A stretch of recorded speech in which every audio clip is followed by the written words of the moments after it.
For over 2 centuries, Amish communities have kept bees continuously, productively, and successfully without buying a single treatment, a single replacement queen, a single bag of sugar, or a single piece of manufactured equipment. And the entire modern beekeeping industry has been built on convincing you that doing the same thing is impossible. Here's the full story. When Amish settlers arrived in North America in the 1700s, they brought beekeeping knowledge with them from Europe, and that knowledge has been passed down in an unbroken line ever since. What makes it remarkable is not its age. It is that this line of practice never intersected with the commercial beekeeping industry that developed alongside it. The Amish kept bees through the invention of the Langstroth hive, the rise of the package bee industry, the arrival of Varroa, and the entire development of the modern treatment market, and they adopted almost none of it. This gives us something extraordinarily rare, a continuous, working, successful beekeeping tradition that serves as a control group against the entire modern industry. The Amish prove by 200 years of continuous practice that everything the industry says you must buy is optional. Not theoretically optional, demonstrably optional, proven across generations on working farms. Understanding how they do it is understanding what beekeeping actually requires versus what an industry has convinced you it requires. The first thing the Amish never bought was bees, and they have never needed to. The entire foundation of self-sufficient beekeeping is producing your own bees, and the Amish do this through swarm capture and natural colony division. Every spring, strong colonies reach swarm pressure and reproduce. The Amish beekeeper captures these swarms, houses them, and expands the apiary at zero cost. When a colony needs a new queen, it raises one itself from existing larvae. This means the Amish apiary is genetically self-renewing. The bees that survive the local winters, resist the local pests, and produce well on the local forage are the ones that reproduce. 200 years of this produces bees so thoroughly adapted to their specific place that no purchase package could compete. The commercial beekeeper buys foreign genetics every spring. The Amish beekeeper has been refining local genetics for 2 centuries. There is no contest. The mechanics of it are simpler than most beginners assume. A strong colony in spring will build towards swarm pressure on its own, with no encouragement needed. The Amish beekeeper learns to read that pressure, the queen cells along the bottom bars, the crowding in the brood nest, the restless hum of a colony preparing to divide, and sets out a simple bait hive nearby to catch the swarm when it issues. A bait hive is nothing more than an empty box with a frame of old comb in it for scent. The swarm moves in, and the apiary has grown by one colony at zero cost.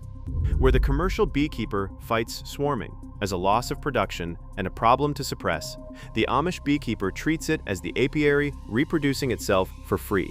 The same instinct the industry teaches you to fight is the instinct that has populated Amish apiaries for 200 years. Quick word here. 2 decades of tracking these methods down, the self-renewing genetics, the treatment-free selection, the zero-purchase systems, I gathered all of it into the Hive Vault at daleshive.com. Volume 1 for the survival methods, Volume 2 for turning a hive into income without land, and the archives for the buried stuff. The video gives you the heart of it free. The Vault's the long version. That's the last you'll hear of it from me. The second thing they never bought was treatments. And this is the claim that sounds most impossible to modern ears. How do you keep bees without treating for Varroa? The answer is the same mechanism that produces their self-renewing genetics, selection.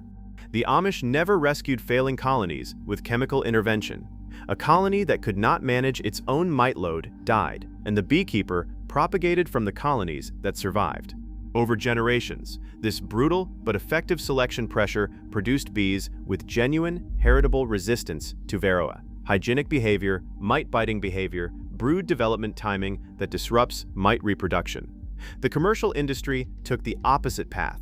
By treating every colony, it kept non-resistant genetics alive and reproducing, ensuring commercial bees never developed the resistance they would have developed under natural pressure. The treatment that was supposed to solve the Varroa problem permanently guaranteed commercial bees would always depend on it. The Amish, by refusing to treat, let their bees become the thing treatment prevents commercial bees from ever becoming, genuinely resistant. The third thing they never bought was feed, because they never took the honey the colony needed to feed itself. The commercial model maximizes honey extraction and replaces the colony's stores with sugar syrup. The Amish leave the colony its winter honey and take only the genuine surplus. A colony wintering on its own honey is better nourished, healthier, and more resilient than one wintering on sugar, and it requires no feeding intervention at all. The Amish never bought a bag of sugar for their bees because they never created the deficit that sugar exists to fill. This also means their honey harvest is smaller per hive than a commercial operation that strips the colony bare. But their colonies survive, reproduce, and continue producing year after year without the replacement costs, the feeding costs, and the treatment costs the commercial model generates. Less honey per hive, far more profit per hive, because the costs are nearly zero. The fourth thing they never bought was equipment, beyond the raw lumber a working farm already has. Amish hive bodies are built on the farm from local wood, often milled on the property. Thick, solid, durable construction that lasts for decades. Frames are built by hand. Comb is built by the bees themselves rather than purchased as foundation. The entire physical infrastructure of the apiary is produced from materials the farm already controls, by labor the farm already has, at a cost approaching nothing. Compare this to the commercial beekeeper's annual equipment budget: frames, foundation, replacement boxes, feeders, treatment applicators, queen excluders, and the constant replacement of thin commercial woodenware that rots and breaks. The Amish apiary's equipment cost, amortized over the decades each hive body lasts, rounds to zero. There is a craftsmanship dimension to this that is easy to overlook. An Amish-built hive is not just thicker, it is built by someone who will be looking at it every day for the next 30 years and who has no intention of replacing it. The joints are tight, the wood is seasoned, the lid actually sheds water. Commercial woodenware is built to a price point for a market that expects to replace it, and it shows in every corner that warps and every joint that splits after 3 seasons in the weather. The Amish hive is built the way a barn is built, to outlast the person who made it. That durability is not a luxury. It is the difference between an apiary that compounds its value over decades and one that bleeds a steady replacement cost forever. When the equipment never needs replacing, the only ongoing cost of the entire operation is the beekeeper's own time and attention, which is exactly how the old people measured the worth of any undertaking in the first place. I came to understand all of this slowly, through visiting Amish beekeepers and gradually realizing that everything I had been taught was framed around purchasing. Every problem I had been trained to solve, with a product. Mites? Buy treatment. Failing queen? Buy a queen.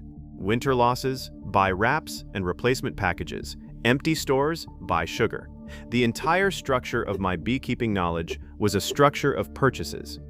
The Amish beekeepers I met did not think this way at all. They thought in terms of conditions and management. Create the right conditions, manage the colony's natural processes, and the colony takes care of itself. The bees produce bees, the bees raise queens, the bees build comb, the bees resist mites, the bees feed themselves. The beekeeper's job is to set up the conditions and harvest the surplus, not to purchase a solution to every challenge. Adopting even part of this changed my entire operation. My costs dropped toward zero. My colonies got healthier, and I stopped being a customer of an industry that had convinced me self-sufficiency was impossible. Here are the mistakes people make trying to adopt this all at once. Mistake 1. Dropping treatments on commercial bees overnight. Commercial genetics have no resistance. You build resistance over generations through selection. Transition gradually as survivor stock establishes, or you simply lose your bees. Mistake 2. Expecting 2 centuries of results in 1 season. The Amish system is the product of unbroken generational refinement. You are beginning that process. Patience across several seasons is the price of admission. Mistake 3. Keeping the commercial harvest mindset.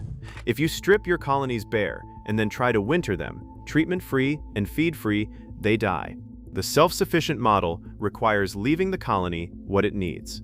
Take only genuine surplus. Mistake 4. Adopting one element in isolation. The system works because the elements reinforce each other. Self-raised queens plus survivor selection plus natural comb plus adequate honey stores plus durable hives form a whole. Adopt them together, not piecemeal. Picture your apiary running on 200 years of Amish logic. Bees you raised yourself from locally adapted survivor stock. Queens the colonies raised themselves, combed the bees, built themselves. Hives built to last a generation from local wood. Colonies wintering on their own honey, resisting mites through their own genetics, expanding through their own swarms. An apiary that needs almost nothing from any catalog, any supplier, or any industry. You set up the conditions, the bees do the rest, the way they have done it for the Amish for 2 centuries. Drop a comment and tell me which part of this surprises you most and which you would adopt first. I read every comment at Dale's Hive. Everything the Amish proved you never need to buy, written out plain, is in the vault at daleshive.com if you want the whole collection. Subscribe and turn on notifications, because next week we are breaking down the complete transition plan, how to move a conventional apiary toward full self-sufficiency, 1 season at a time, without losing your colonies in the process. They have proven it for 200 years. Everything the industry sells you is optional. Now you know how they do without it.